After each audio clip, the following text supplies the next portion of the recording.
Do you want to spend $1,000 to catch a bass? Me either. But when I watch YouTube videos, a lot of times I kind of get that feeling that I've got to refinance my house, to catch this elusive bass. I think the truth is that bass are not really that smart, and they're not that elusive, and they're not that hard to catch. Sure, if I'm going to go fish against professionals and try to win millions of dollars, I'm going to need the best equipment, and I'm going to have to practice, for hundreds of days, if not weeks. If you're like me, and you probably are if you're watching this video on budget bass fishing, you're probably just trying to make it to the end of the week with enough money left over to take the wife to the Sizzler and have enough money to put in the offering plate on Sunday. Which means my fishing budget is rather limited. So this video is dedicated to the 90% plus of us out there who want to spend $10, $20. We're going to use the equipment that you have, assuming you have any fishing rod and reel. And we're going to catch you a bass.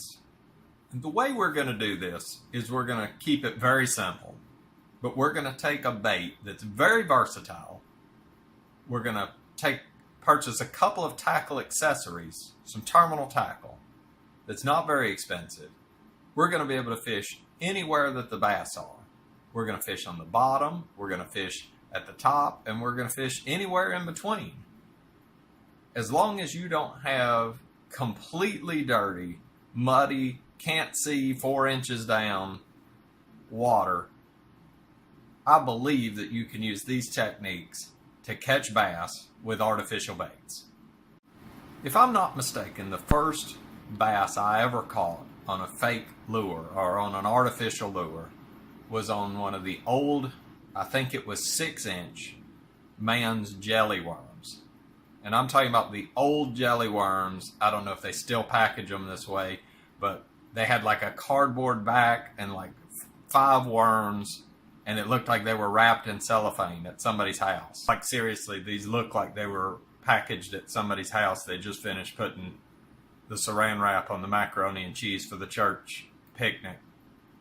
And then they decided to wrap some man's jelly worms. So my love for the simple, straight tail worm goes way back. I have to say, I believe it is the easiest lure to catch a bass on. And I'm going to show you some examples. This is one of my favorites to start with. It's the Zoom Trick Worm. The reason I like this worm is you can start off with a longer worm. I think these are 7-inch. You can start off with a longer worm, and if you feel like maybe the fish are looking for something smaller, then you can, start cutting like 1 inch off of the end. But they have incredible action. They're very soft. But, there's so many things that you can do with this worm, and you can see the action. It just wants to wiggle on its own, even when I'm actually now trying to hold it straight.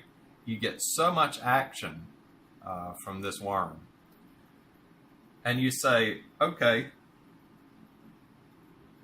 what am I going to do with that simple worm that's going to help me catch bass, that guarantee I catch bass? Well, let me start by saying this, depending on where you are. Here, that bag of worms, which is 20, is going to cost you about $4. Now, I like natural colors like these, which are like browns. I like greens as well. I have a couple of other examples. This one's called a meathead. And it's a little bit shorter. It's a small worm. It has a lot of, it's very thin on the back. You get a lot of action, but the head's very thick, which I like because then if you're nose hooking that bait, meaning you're putting the hook right there in the nose, it tends to stay on better. They don't pull it off. The bass don't pull it off as easily. And, I want to catch several bass off of one of these baits. I don't want to be paying 10 cent or 20 cent a piece to catch one bass. If you're fishing somewhere where the water is muddier, this is a great color. It's called red shad, I believe. And this is called a zoom finesse worm. These are about 4 inches long, I believe. I don't think the package says. But they're about 4 inches long. And that's where I was saying a minute ago, I like to start with the trick worm because you can really cut a trick worm down almost to this size.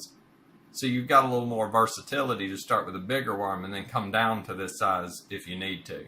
But this bait, I certainly catch a lot of fish on it. And again, in clearer water, I'm going to pick a green or a brown color.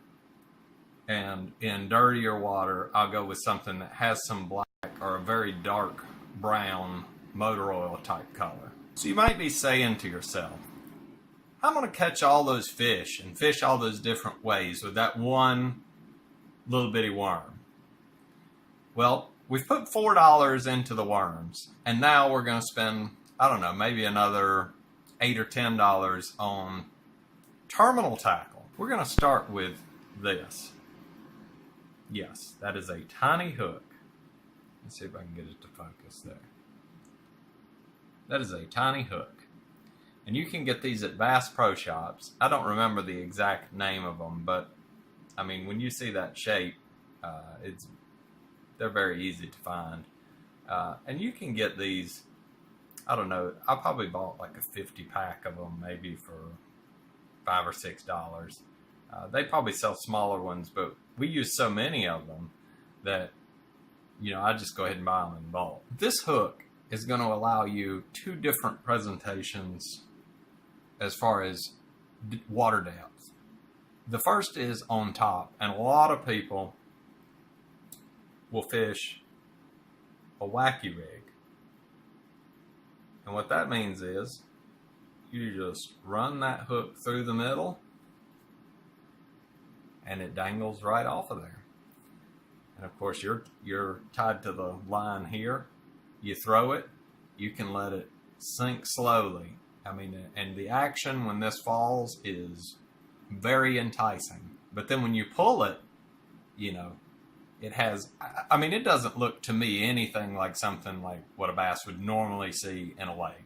But for whatever reason, when they see this, you know, it just excites something in them. And they just love to eat it. But another way that you can rig this, and you can fish it a little more, you know, aggressively and you know, kind of, because with the wacky rig, when it's rigged in an arch like this, when you pull it, it has a real tendency to want to come up. So say you want to be down a little bit further. Well, you can rig it the same way, meaning just through it and just come through the nose. That way, when you're fishing this bait and you're pulling it, it looks more like it's swimming, like maybe like a small snake, you know, in the water. So that's going to cover, you know, maybe the top, you know, 3 or 4 feet of the water column. And you say, okay, well, maybe the fish are on the bottom. I'm not getting any bites doing that. Well, another thing that you can do, and this is another minimal investment, they sell fancier weights to do this. But again, we're doing this on a budget. So I'm going to buy some of these Water Gremlin, is the brand that I have. Squeeze on weights. You just squeeze these onto the line with pliers. Now, if you can afford 10 and you are environmentally conscious, which I normally like to be, these do happen to be lead. They sell them in different materials. You can squeeze any number of these for the amount of weight that you need. Like if you're fishing in a river system, you might need 4 of these, you know. But what you want to do is, when you tie your line, just leave the tag end, the part you would normally cut off. Run it back through the eye so that you've got a piece of line hanging. So you've got the line that goes to your rod, and then you have an extra piece hanging.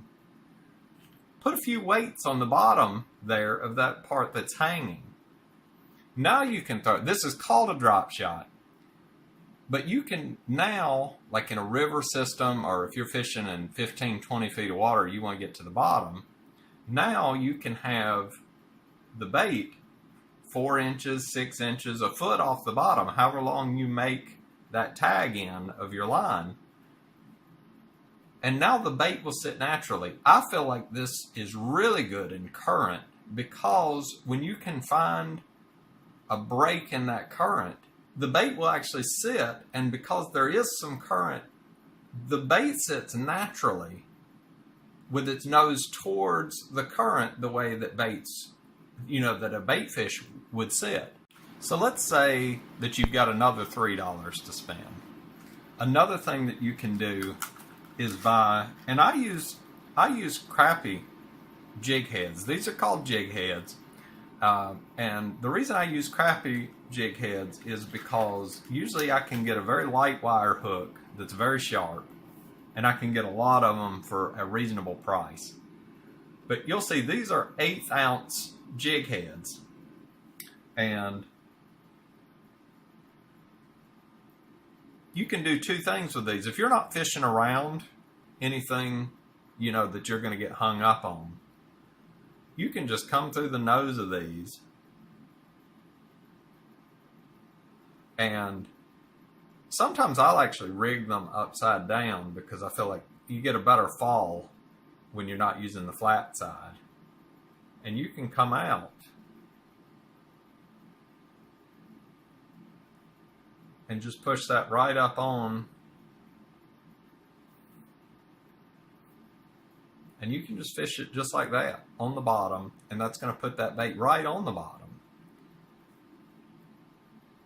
And I'll give you a pro tip, before I move on. Anytime you're fishing with a jig head, no matter what you're doing with it, get some super glue. And my second pro tip would be, having had probably 20 super glues dry up on me so that it couldn't be used anymore,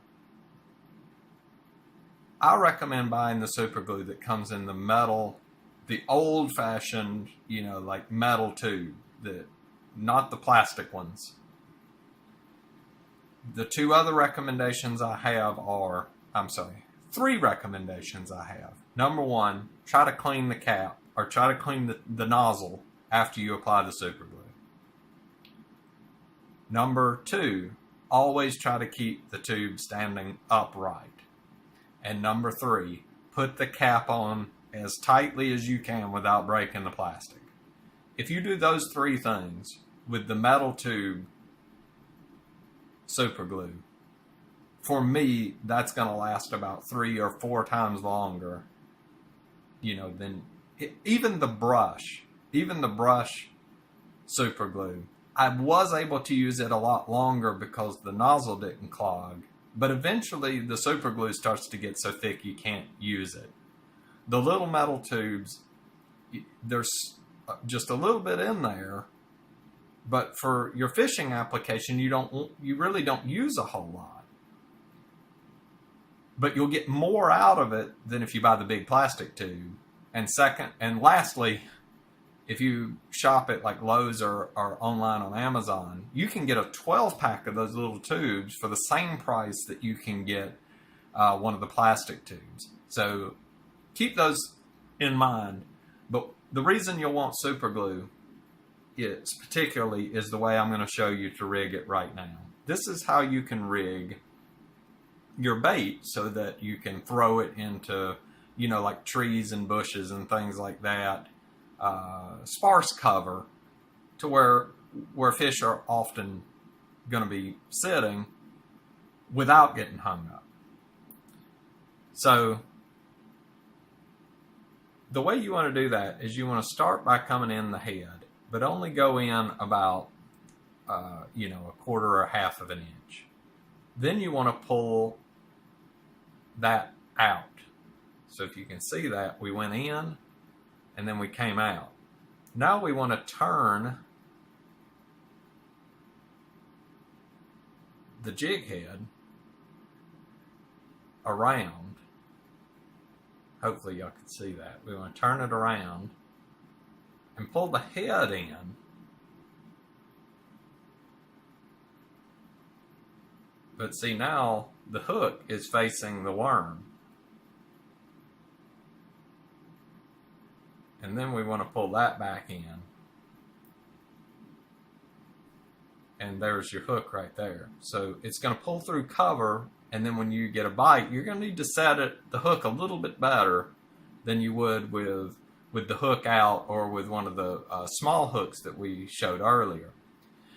But you can see right here why we want that super glue. Not only is it going to hold the bait on here, but when that wants to slide down and a fish bites it and you go to set the hook, if this slides down, you're losing all of your hook setting power. It's coming down. But if you can keep this glued up at the top, then that hook's going to come through and you're going to get the bass on. I hope that these tips were helpful. If you have thoughts on other things that you might like to learn about, I hope that you'll share them in the comments. If you catch some fish using any of these techniques, I hope you'll share that with us also in the comments. If you enjoy our videos, we hope you'll subscribe to our channel.